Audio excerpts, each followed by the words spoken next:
নমস্কাৰ সকলোলৈ মোৰ বিজয়া ব্লগ চেনেলটিলৈ মই বিজয়াই সকলোকে আন্তৰিকতাৰে স্বাগতম জনাইছো। আশা কৰো আপোনালোক সকলো ভালে আছে আৰু ভালে থকাটোৱে সদায় বিচাৰো যে সকলো ভালে থাকক। আৰু আজি ৰাতিপুৱাই মাছ আনিলে আৰু এইখিনি ধুনীয়াকৈ ধুই নিমখ হালধিখিনি সানি ফ্ৰাই কৰিছো। আৰু এতিয়া এইখিনি ফ্ৰাই কৰাৰ পিছতে টোপোলা বান্ধিম, মানে ক'ত লৈ যাওঁ আপোনালোকক সকলোখিনি দেখাম। আচলতে মাছখিনি আনোতে প্লেন নাছিলে, তাৰপিছতহে ক'লে বোলে বলা যাওঁ, গতিকে মই বোলো পটককৈ অকণমান কলপাতো অনা আছিলে আৰু এনেকৈ কলপাতখনত ধুনীয়াকৈ মাছখিনি বান্ধি ল'লোঁ।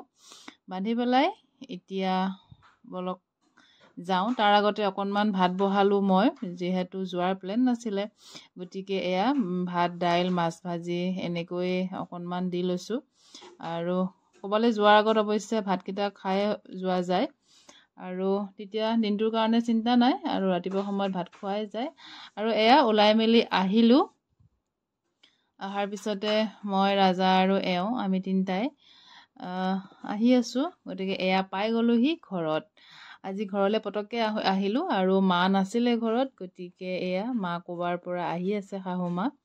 আৰু যিহেতু অহা কথা নাছিলে, গতিকে খবৰো দিয়া নহ'লে। আৰু অকণমান বাৰান্দাখনৰ কাম কৰি আছে মিস্ত্ৰীয়ে। আৰু যে টোপোলা বান্ধি আনিছিলোঁ মাছখিনি ঘৰলৈ বুলি। আৰু মায়ে মাছ খাই খুব ভাল পায় মাংসতকৈ, গতিকে ভালেই হ'ল আনিলে। আৰু এতিয়া মাংসও লৈ আহিলোঁ, আহোঁতে অকণমান বজাৰ কৰি লৈ আহিলোঁ। গতিকে এতিয়া বনাম মাছ আৰু মাংস। আৰু তাৰ আগতে মই চাহকণ দি লৈছোঁ গোটেইকেইটাকে। আৰু ঘৰখনলৈ আহিলে যে কিমান ভাল লাগে। আৰু বিশেষকৈ মই জুইত ৰান্ধি খুব ভাল পাওঁ। আৰু মায়ে কৈছিলে গেছতে বনা, তথাপিতো মোৰ মনটোৱে নামানিলে। জুইয়ে ধৰি ল'লোঁ। তাৰপিছতে মাংসখিনি বহাই ল'ম। আৰু ওচৰৰে আহিলে খুৰী এজনী, যোৱা গৰম পালে আহেই বাৰু।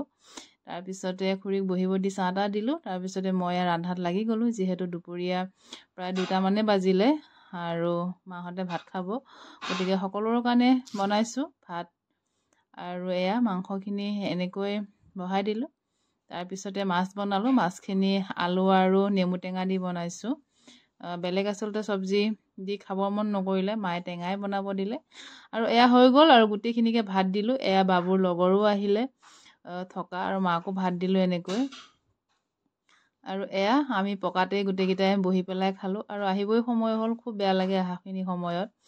মাৰ চকু পানীয়ে ওলাই যায় আহা বুলি ক'লে, তথাপিতো অকণমান ফূৰ্তি কৰি থৈ আহোঁ। গৈয়ে থকা যায় মাজে মাজে, আৰু সময় পালেই যোৱা যায়। আৰু এনেকৈ যে আগবঢ়াই দিয়ে, সেইখিনিয়ে মনটোত খুন্দিয়াই থাকে। আৰু ভগৱানৰ ওচৰত প্ৰাৰ্থনা জনাওঁ সদায়, মাক সদায় ভালে ৰাখক। আৰু শাহু মাৰ নিচিনা নালাগে, মোৰ নিজৰ মাতৃৰ নিচিনাই মা হয়। তাৰপিছতে আচলতে আমাৰ তাতে বড়ো খেতিটো কৰা হয়। এই জেঠ আহাৰমহীয়াই ধান চপোৱা যায়। তাৰপিছতে আহি পালোহি ঘৰ। আৰু আচলতে এই মাংসৰ ৰেচিপিটো কলপচলাৰ লগত চিকেন, এইটো আগদিনাখনৰে হয়। মই ভিডিঅ'টো কৰি থৈ দিছিলোঁ আৰু মিলাই ল'লোঁ, 2 দিনৰে দেখালোঁ আপোনালোকক। এইটো আগদিনাখনৰে ৰাতি বনাইছিলোঁ। কলপচলাখিনি এনেদৰে ধুনীয়াকৈ সৰু সৰুকৈ কাটি ল'লোঁ। আৰু গ্লাছটোৰে চাওকচোন, ইমান ধুনীয়াকৈ এনেকৈ দিলে, গ্লাছেৰে মাৰি দিলে খুব ধুনীয়া হৈ মিহি হৈ যায়। আদা নহৰু কাটি ল'লোঁ, বিলাহী এটা কাটি লৈছোঁ ডাঙৰ, আলু 2টা, আৰু পিঁয়াজ লৈছোঁ 3-4টামান। ধুনীয়াকৈ মাংসখিনি ধুই ল'লোঁ। এতিয়া কেৰাহীত তেল দিম। আচলতে এই পচলাৰ যিটো চিকেন হয়, মানে ইমানেই সোৱাদ লগা হয়, এবাৰ খালে হয়তো বাৰে বাৰে খাব মন কৰিব। আৰু মই বনোৱা পদ্ধতিটোৰে যদি ভাল পায় আপোনালোকে ৰেচিপিটো বনাই খাই চাব। তাৰপিছত এবাৰ হ'লেও ভাল লাগিছে বুলি মানে ক'বই লাগিব, খুব সোৱাদ হয়। তেলখিনি গৰম হোৱাৰ পিছতে ধুনীয়াকৈ পিঁয়াজ দিলোঁ, শুকান জলকীয়া দিলোঁ। পিঁয়াজখিনি ভাজি যোৱাৰ পিছতে বিলাহীখিনি দিলোঁ। বিলাহীখিনি অকণমান মৰহি যোৱা যেন হৈছে। তাৰপিছতে দি দিলোঁ আদা নহৰু পেষ্টটো। ইয়াতে দিছোঁ মই জিৰা দিছোঁ 1 চামুচ, আৰু দিলোঁ ৰেড চিলি পাউডাৰ 1 চামুচে দিছোঁ, সৰু চামুচেৰে। তাৰপিছত ধুনীয়াকৈ লৰাই দিলোঁ। আৰু খুব ধুনীয়া এটা গোন্ধ আহিছে, আৰু তেলখিনিও এৰিছে মছলাখিনিয়ে। এতিয়া ইয়াতে মাংসখিনি দি দিলোঁ। তাৰপিছতে ধুনীয়াকৈ এতিয়া গোটেইখিনি ধুনীয়াকৈ লৰাই দিম মাংসখিনি দিয়াৰ পিছতে। আৰু চাওক, খুব ধুনীয়াকৈ গোটেইখিনি মিক্স হৈ গৈছে। আৰু গেছটো মিডিয়াম ফ্লেমতে ৰাখিছোঁ, হাই কৰি দিয়া নাই, একেবাৰে ল' কৰি থোৱা নাই। আৰু জোখমতেতো নিমখ হালধিকণ দিবই লাগিব, আৰু দি দিলোঁ নিমখ আৰু হালধি। দিতে খুব ধুনীয়াকৈ গোটেইখিনি যাতে ভালদৰে মিক্স হৈ যায় খুব ধুনীয়াকৈ লৰাই দিলোঁ। এতিয়া ঢাকন মাৰিম প্ৰায় 15-20 মিনিটৰ কাৰণে। তাৰ আগতে মই আলু কেইটুকুৰ দি দিছোঁ ঢাকন দিয়াৰ আগতে, আৰু আলু কেইটুকুৰ ধুনীয়াকৈ এয়া মিলি গ'ল। এতিয়া 5 মিনিটমান সময় ঢাকি থৈ দিম, তাৰপিছত দুবাৰমান লৰাই দিম। এনেকৈ প্ৰায় 20 মিনিটমান সময় ভাজিম এইখিনি। আচলতে আমি চিকেন বহুত ধৰণে বিভিন্ন প্ৰক্ৰিয়াৰে আমি বনাই খাব পাৰোঁ আৰু খুব সোৱাদ লগা হয়। আৰু এই পচলাৰে চিকেনখিনি বনালে ইমানেই সোৱাদ হয় যে খোৱাৰ পিছতহে গম পোৱা যায়। আৰু এয়া চাওক খুব ধুনীয়াকৈ মাংসখিনি অলপ অলপ সিজিছে, আধা সিজা হৈছে। আৰু এবাৰ মই ঢাকি দিম। তাৰ আগতে মই ইয়াতে নেমু ৰস দিলোঁ 2 চামুচ। আপোনালোকে মেৰিনেট কৰি থওঁতেও দিব পাৰে, মই আজি মেৰিনেট কৰা নাই, ডাইৰেক্টে বহাই দিছোঁ। আৰু এতিয়া দি দিলোঁ নেমু ৰস 2 চামুচ। এতিয়া এইখিনি আকৌ ঢাকন মাৰি দিম। তাৰ আগতে দিলোঁ এয়া চিকেন মছলা 1 চামুচ দিছোঁ। চিকেন মছলা 1 চামুচ দিয়াৰ পিছতে এতিয়া কল পচলাখিনি দি দিলোঁ। যিহেতু মাংসৰ পৰা তেলখিনি এৰিছে, গতিকে এতিয়া পচলাখিনি দি দিছোঁ। আৰু এই মাংসৰ তেলতে এইখিনি ধুনীয়াকৈ এতিয়া সিজিব দিম 10-15 মিনিট সময়। আৰু এয়া এতিয়া ঢাকি থ'ম 5 মিনিটমান। আৰু 5 মিনিটৰ মূৰে মূৰে মই দুবাৰ লৰাই দিম। এয়া এবাৰ লৰাই দিছোঁ।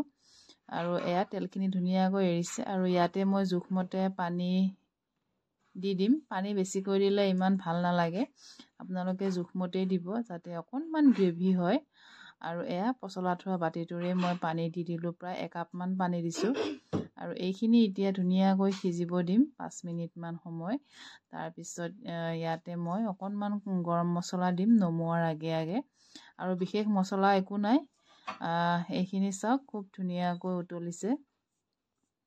আৰু পচলাৰো এটা পানী ওলায়, আৰু সেই পচলাৰ পানীখিনি আৰু ধুনীয়াকৈ গোটেইখিনি মিক্স হৈছে। আৰু এয়া গৰম মছলা আৰু জালুক একেলগে খুন্দি দিছোঁ। এইখিনি এতিয়া খাবলৈ ৰেডি। এইটোৱে আছিলে আজি কলপচলা আৰু চিকেনৰ ৰেচিপি। যদি আপোনালোকে বনাই খোৱা নাই, এবাৰ বনাই খাব। আৰু চাই যদি ভাল লাগিছে তেতিয়াহ'লে প্লিজ লাইক কৰিব, কমেণ্ট কৰিও জনাব। আৰু মোৰ চেনেলটো যদি ছাবস্ক্ৰাইব কৰা নাই, প্লিজ ছাবস্ক্ৰাইব কৰিব। আকৌ লগ পাম আগলৈ নতুন ভিডিঅ' এটাৰে। ধন্যবাদ।